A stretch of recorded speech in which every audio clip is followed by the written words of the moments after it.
તારીખ 3/12/2025ના રોજ Kuvadva road police station વિસ્તારમાં આવેલ વીકે જ્વેલર્સ નામની ગોલ્ડ ડસ્ટ રિફાઇનરીમાંથી 11,10,000ની કિંમતના મુદ્દામાલની કરફોડ ચોરી થયેલી હતી. માનનીય CP sir, additional CP sir તથા ડીસીપી ક્રાઇમ જગદીશ બાંગરવા સરની સૂચનાથી આ મિલકત સંબંધી ગુનેગારોને પકડવાની સૂચના હોય, જેના અનુસંધાને રાજકોટ શહેર ક્રાઇમ બ્રાન્ચ પીઆઈઓની અલગ અલગ ટીમ બનાવીને આ ગુનો ડિટેક્ટ કરવા તથા આરોપીઓને પકડવા માટે અલગ અલગ ટીમો બનાવેલી હોય. ત્યારબાદ અંગત બાતમી, ટેકનિકલ સોર્સ તથા હ્યુમન ઇન્ટેલિજન્સની મદદથી આ ગુનાના 4 આરોપી ને દિલ્હીથી પકડવામાં ક્રાઇમ બ્રાન્ચની ટીમને સફળતા મેળવેલ છે.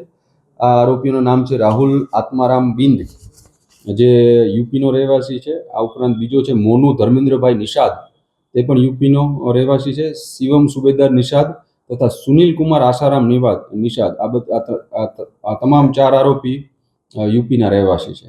હાલ આ 4 આરોપીને પકડીને કુવાડવા રોડ પોસ્ટે સોંપવામાં આવેલ છે અને ત્યાં જ આની રિકવરીની તપાસ તજવીજ ચાલુમાં છે. આ 4 આરોપી એક સૌરવ નામનો એક છોકરો છે, જે અગાઉ આ વીકે જ્વેલર્સની ગોલ્ડ રિફાઇનરીમાં જ કામ કરતો હતો.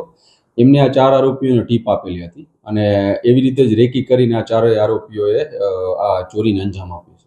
સાંજ સમાચાર ફેસબુક પેજને લાઇક કરો, વિડીયો શેર કરો અને વધુ વિગતવાર સમાચાર માટે sanssamachar.net વિઝિટ કરો.